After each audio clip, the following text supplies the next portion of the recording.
Kilala at magaling na singer na sa kasalukuyan ay tila lumamlam ang karera niya dahil wala na kaming nababalita ang shows niya o kumukuha ng serbisyo niya. Yun pala, hindi na siya talaga kinukuha ng ibang producer dahil hirap umano ka work, daming reklamo at ang mahal ng TF. Say nga ng source, okay lang daw yung mahal siya.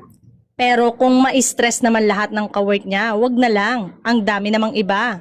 Nalungkot kami sa kwentong ito dahil sayang naman ang talent niya dahil magaling siya at lahat ng naging show niya ay successful kahit sa ibang bansa pa. Hindi naman siya kawalan sa part ng management company niya ayon pa sa source kung bakit siya binitiwan ng manager niya. Tingin naman ng iba ay baka nagkaroon ng inggitan sa ibang kasamang singer dahil kaliwat kanan ng trabaho dahil nasanay siyang lagi siyang fully booked. Sana kapag nakahanap ng bagong manager, ang magaling na singer ay mabago na ang ugali niya na hindi nagustuhang dati sa kanya at ng ilang kasamahan.